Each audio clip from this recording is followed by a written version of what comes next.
We're going to come to your head man, Sean. I've been watching him on television. He's a good man. I think he's a good man, but he's got to endorse Trump. You're going to get X dollars an hour. It doesn't matter what the hell you're getting an hour. Do me a favor. Just get your union guys, your leaders, to endorse me. Imagine addressing workers, blue-collar workers in Michigan, and basically letting them know, doesn't matter what your hourly pay is. And the United Auto Workers president, Shawn Fain, he should endorse me. Now, I want to provide a little more context because the point that Donald Trump was trying to make as he was addressing workers at Drake Enterprises in Clinton Township, Michigan last night, the whole point was to fearmonger about how Biden-era economic policies, especially clean energy policies and electric vehicle-related policies, will lead to a massive amount of job losses within the auto industry. Now, I want to be abundantly clear, as he was addressing those workers, the situation was much different from what Joe Biden had done a day before. Biden had visited the picket line where unionized United Auto Workers were engaging in a strike against the big three. When Trump did his speech a day later, he did it before non-unionized workers. So this is not a union shop. And the real question is, were there members of any union present? We'll get to that later. But first, let's talk a little bit about Trump's messaging in the speech and whether his statements really had any merit to them. Now, Trump argued that regardless of the outcome of the UAW strike, the bigger threat to employees was the shift to electronic cars and trucks, or electric cars, I should say, electric cars and trucks, which he described as a hit job on Michigan and Detroit. Now, he fearmongered about workers losing their jobs, saying that, quote, "You can be loyal to American labor or you can be loyal to the environmental lunatics, but you can't really be loyal to both. It's one or the other." Then, the man who likes to really fancy himself as an expert on the art of the deal declared that he doesn't think that collective bargaining for better pay and working conditions really matters all that much in the end. Let's watch. To the striking workers, I support you in your goal of fair wages and greater stability, and I truly hope you get a fair deal for yourselves and your families. But if your union leaders will not demand that Crooked Joe repeal his electric vehicle mandate immediately, then it doesn't matter what hourly wage you get. It just doesn't make a damn bit of difference, because in 2 to 3 years, you will not have one job in this state. Doesn't matter. Fighting for better pay, better working conditions, doesn't matter. You should be scared of losing your job because of electric vehicles. And by the way, the United Auto Workers, who he was not addressing during that speech, absolutely have been concerned about electric vehicles and what it will do to their jobs. So it is a fair point to bring up, I will say that. But we're gonna break it down, look at the evidence, and we'll talk about the reality of the situation. Because I am concerned about some of these environmental policies, which we clearly need, causing more financial hardship on ordinary Americans. It's something that I've spoken out against. Now, Trump is speaking out against it here, although there's very little evidence to the claims that he's making. But I wanted to give you some more details about what's actually happening. So he was, again, at Drake Enterprises. They make car parts, and they specifically make a lot of car parts for gas-powered vehicles. Now, Nathan Stempel is the president of Drake Enterprises, and that, again, is the facility where Trump is speaking at. But he actually spoke to reporters who asked, hey, are you at all concerned about the electric vehicles putting you out of business? And he said, no, I don't think so. In fact, let me give you some more details on what he does think. While Trump criticized Biden's push to support electric vehicles, Drake Enterprises president Nathan Stempel said the transition is not his top cause of worry currently. The toughest obstacle for his company is finding the right workers, Stempel said ahead of Trump's speech. And I want to be clear, Stempel clearly isn't some Trump hater. He invited Trump to speak at his facility. Seemed like he was super excited about it. But if you were to ask him, hey, honestly though, what are you really concerned about? Is it electric vehicles? He said, no, it's not my top concern.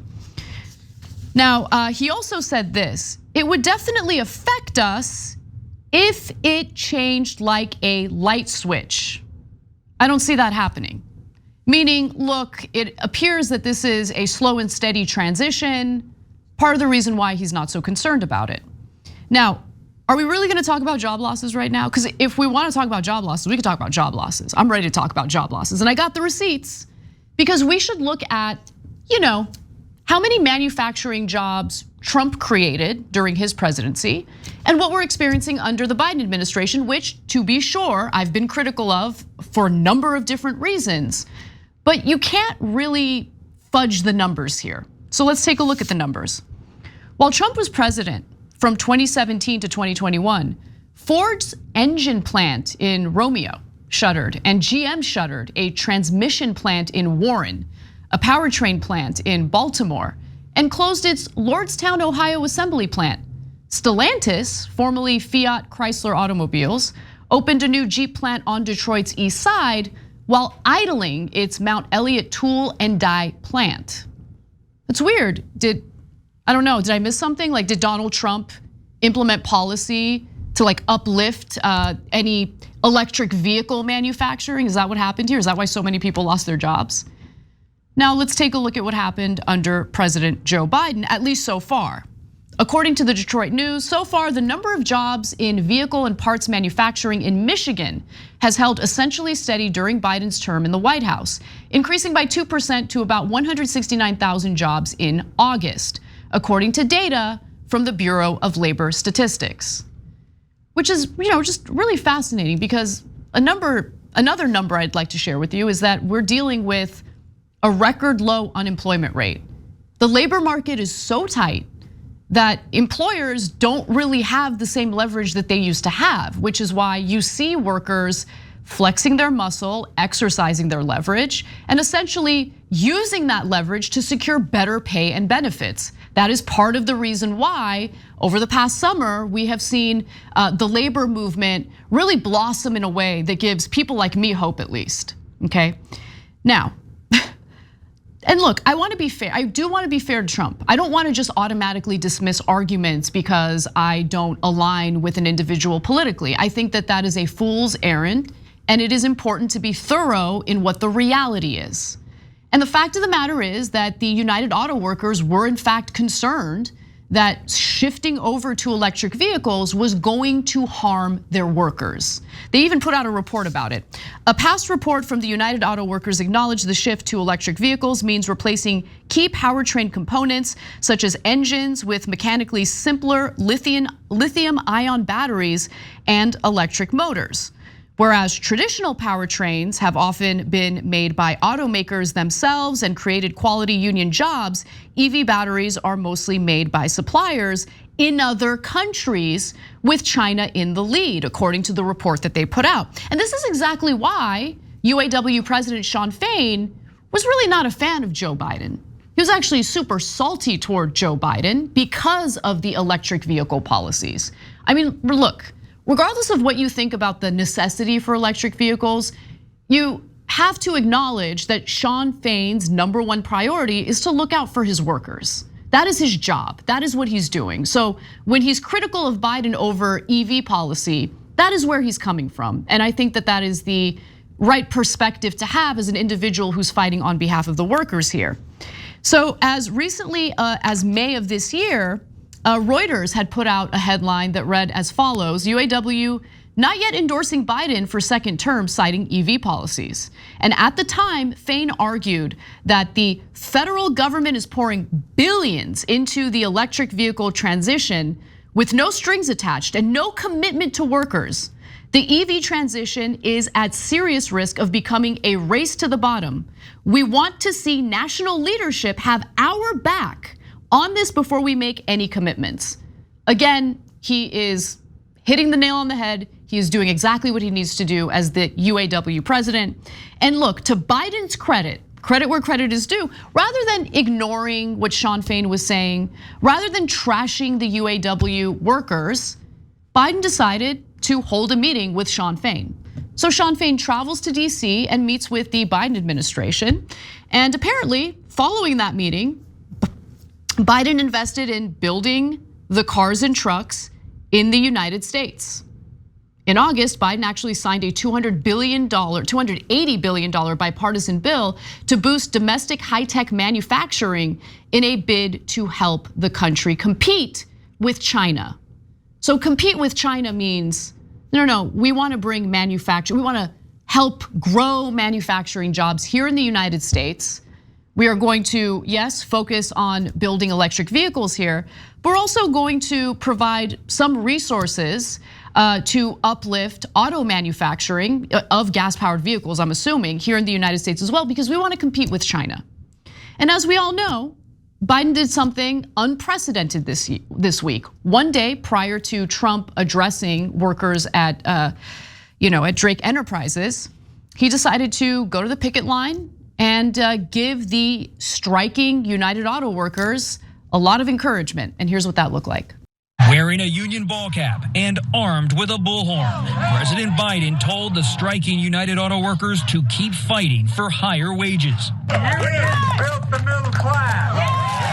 That's a fact. So let's keep going. You deserve what you've earned, and you've earned a hell of a lot more than you're getting paid now. President Biden, who exchanged fist bumps with the workers, the historic visit to the picket line was personal and political, underscoring a long career backing labor. To have the President of the United States walk the picket line in support of workers, that's huge. The president is trying to shore up his support among working voters as he seeks re-election and to reclaim a state he won by about 3% in 2020 after Trump's 2016 victory in the battleground. The UAW has yet to endorse Mr. Biden, but Union President Shawn Fain cheered on his visit today. Our president has chose to stand up with workers in our fight for economic and social justice. Now look, I get that this is optical, like this is a politically optical benefit for Biden and his re-election campaign. And if it was just that, if this was just theater, I would say it. I would say this is just theater. Biden is actually doing nothing to help these workers. But the proof is in the pudding. He meets with Shawn Fain, he hears him out, and he actually carries out the policy that the United Auto Workers are looking for. That's someone with an open mind, an open heart, and I really do respect that. Because again, if all he did was provide the illusion of an individual who cares about the working class, when in reality he could not care less, I'd have a problem with that. Which brings me back to Donald Trump. Now, Shawn Fain seems to have warmed up to Joe Biden because of the fact that Joe Biden is actually hearing out the workers and looking out for them. He doesn't feel the same way about Donald Trump. Here's what he had to say about him. I find it odd he's gonna go to a non-union business to talk to union workers. I don't think he gets it. Well, Shawn, he didn't talk to union workers. Again, we'll get to that story a little later in the show. The vast majority of people there were either Drake Enterprises employees and politicians. There were some accounts of United Auto Workers present, but we don't know the exact number. And there were also some people who were holding signs implying that they were part of the United Auto Workers. And then when reporters talked to them, they said, no, we're actually not. Weird, it's a weird thing to happen. Again, we will look into that in just a moment. But before we do, here's what Shawn Fain also had to say about Donald Trump. I find a pathetic irony that the former president is going to hold a rally for union members at a non-union business. And all you have to do is look at his track record. His track record speaks for itself. In 2008, during the Great Recession, he blamed UAW members. He blamed our contracts for everything that was wrong with these companies. That's a complete lie. In 2015, when he was running for president, he talked about doing a rotation, taking all these good paying jobs in the Midwest and moving them somewhere in the South where people work for less money, and then to make people beg for their jobs back at lower wages. And the ultimate show of how much he cares about our workers was in 2019 when he was the president of the United States. Where was he then? Our workers at GM were on strike for 60 days, for 2 months. They were out there on the picket lines. I didn't see him hold a rally. I didn't see him stand up at the picket line, and I sure as hell didn't hear him comment about it. So here's the question. He was missing in action. He was missing in action. Now, he'll show up when it comes to, again, providing the illusion of someone who wants to fight for the working class, fight for blue collar workers in America. but he doesn't actually show up when push comes to shove. He secured massive tax cuts for corporations, taking the corporate tax rate from 35% to a mere 21%. Didn't do away with the corporate deductions and loopholes, which meant that the effective tax rate for many of these corporations was almost zero. I mean, some of these incredibly successful companies got tax rebates or refunds when they filed their taxes. And what has Joe Biden done during his presidency? And I say this as someone who doesn't really like Joe Biden that much, but credit where credit is due. He secured a 15% minimum tax rate for corporations. He also secured a 1% tax on corporate stock buybacks to, basically stop incentivizing the corporate stock buybacks that take place. How about you invest in the company? How about you invest in your workers? How about you take care of the very individuals who are generating the revenue and the profits for your company? That's the message that Biden sends through the passage of this type of legislation. Donald Trump, though, haven't seen any of that. And I think that's really important to keep in mind as he does what I think he does best. Act and pretend that he is something that he clearly is not. If you enjoyed this video, that's because of our members. They make us independent, they make us strong, and they make us honest. Become a member today by hitting the join button below.